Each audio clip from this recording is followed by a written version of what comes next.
After recovering from the brutal ending of Heavensward, I have been trudging forward into the MSQ of Stormblood. However, what started out as playful banter about Yoshi P led to some of the most stressful moments that I have ever experienced in this game. It is a race against time, and I'm playing the slowest caster in the game. Here is what happened. Please note that I am playing through the MSQ of Stormblood, and as such, there are mild spoilers throughout. We pick up the tale here at the Rising Stones, where Alfie receives a message from the Alliance leaders about their stance on the Garlemald War. They have successfully captured Baelsar's Wall, however, they do not have any plans of pushing forward without the support of the Alamegan population.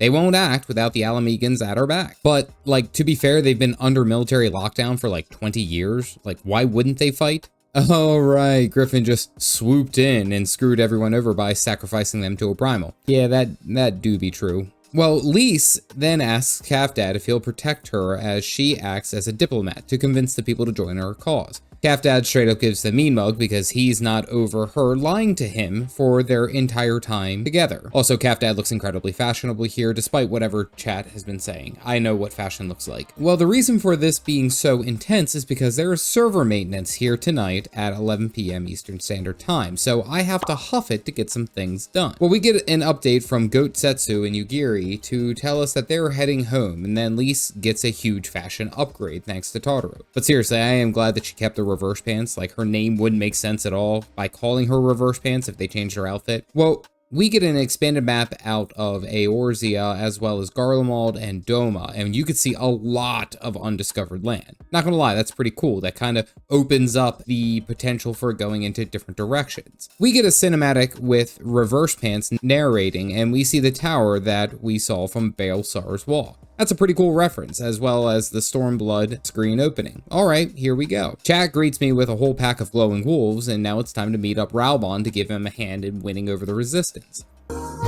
Which of course now the Alliance has basically declared open war against Garlemald, so let's go clear out the Empire. Now we have a reason. Sid Bobby Boy shows up and is like, hey, I'm here looking for a primal hunting machine or two, so we give him the thumbs up and then head off following Lise, but not before I run off and start gathering some Aether Currents. I already miss flying. Damn it, well, I meet up with the Dream Team by the riverbank where fish deposit cash, and we get a quick cinematic of the tower that we saw from Baelsar's Wall. It's all on an old bridge that was fortified, and they hung the massive flag there to be seen in the distance to make sure everyone knows that this place is owned by the Garlic Bread Empire, sponsored by Olive Garden. Well, after a quick debate of what spellcast order I should do, of course my main source of damage always being Scathe, we arrive at a massive rock, and we are kind of like, well, it's a rock. Well, Y'shtola realizes that it is a glamour, and Lise says, huh, good eye. Like, this woman hasn't had sight trauma in the recent past. Good God, lady. Well, we see her remove the glamour, and we're told to, like, act cool and don't make any sudden movements. We get into Ralgar's Reach, which this was the place from the Stormblood trailer. Basically, it's a safe haven for all Resistance fighters. And I'm not gonna lie, I really like the environment here. It's really like got this deserty feel to it compared to the Ishgard and Korthosh shenanigans that we just got done with. Well, we talked to this Conrad guy who seems to be the resistance leader in this area, and now we try to do our best to convince him to fight against the Garlic Bread Empire. Conrad gets straight to the point and explains that we lost so many good men and women when Ilberg cooked up his primal party. Really, they don't have any interest in any further promises. We counter with the Eorzean Alliance join up, but Conrad, who is quickly becoming an amazing character in my mind, sniffs out that we want them to join the Alliance so we can fight the Garlic Bread Empire by proxy, not in a direct head-to-head combat. Like, he's pretty smart. That is a pretty smart way to read out that situation. Well, I come out of the cutscene and I see all sorts of shenanigans happening here, so there's only one thing you can do. Well, they have to think about their decision, so we get a quick tour of Ralgar's Reach. Basically, the Resistance isn't just like one type of race of person. No, it's made of like Hellsguard Rhodigans, Sunseeker and Cotes, Highlander Hures, a guy named Keith, people from all walks of life. And then we find out that Ralgar is actually like a deity, basically delivered monks their way of life here, which is pretty cool. Well, I walk backwards to get a better pan out of the statue and look at the size of the thing, but without actually knowing, I stop right before I fall. I mean, this was all planned. We see the infirmary as well as the market, but basically it seems like they have thrown together whatever they had to fight against the Empire, which again, They're basically freedom fighters using whatever scraps they have. You do what you have to.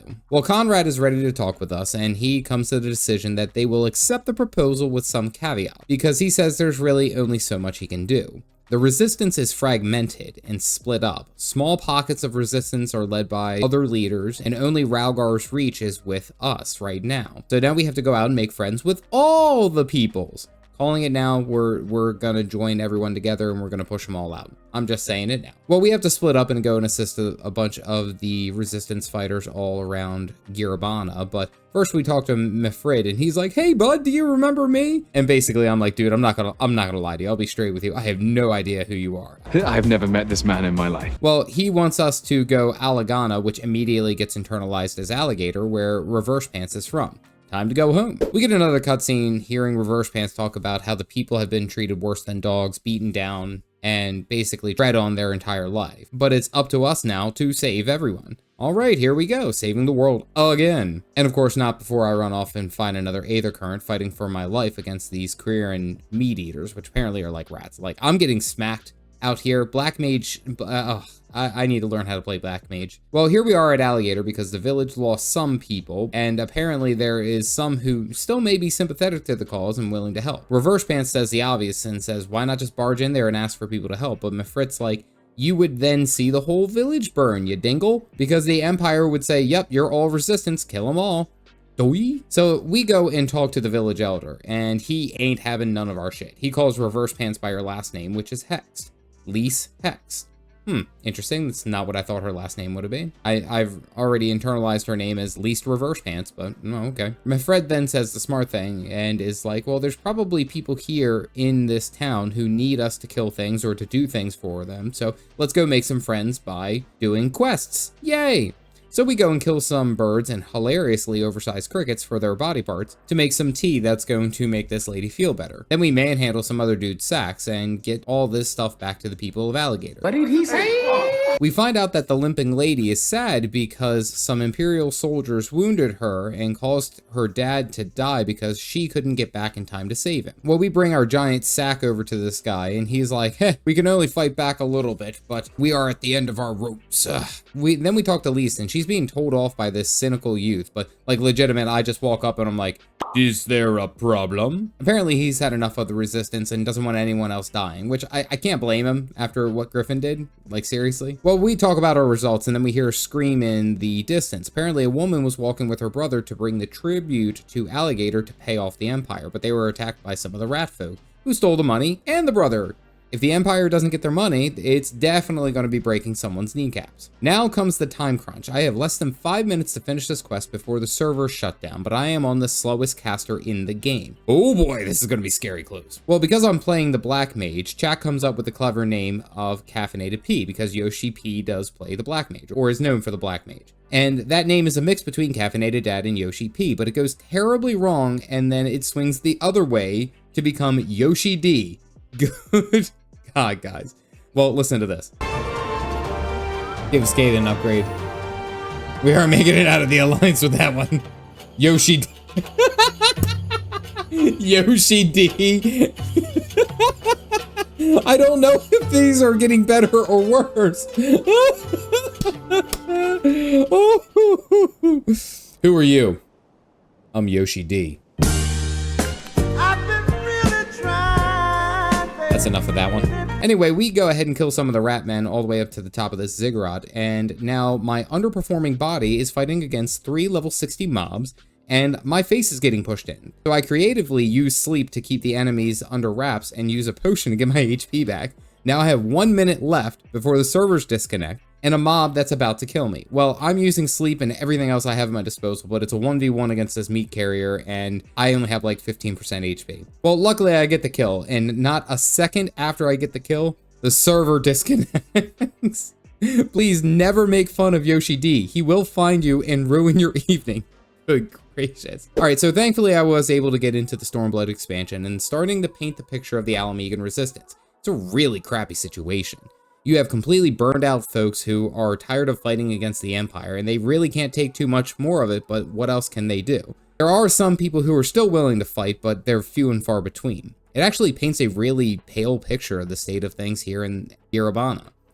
Also, playing as a black mage is intense. I'm not gonna lie, I thought I was at risk of death against every single mob that I was fighting. Like, everything was an intense battle, and it literally got down to the last, like, seconds for me to survive using my potions and some of my spells. Woof, I need to deal more damage. I need, like, better gear. Well, we have a way forward. We have to join the fragmented resistance fighters together so we can progress against the Garlic Bread Empire. Stage is set. Let's get to work. If you want to catch up on the MSQ recap series, you can click this playlist here to see all the episodes. Otherwise, stay caffeinated, folks.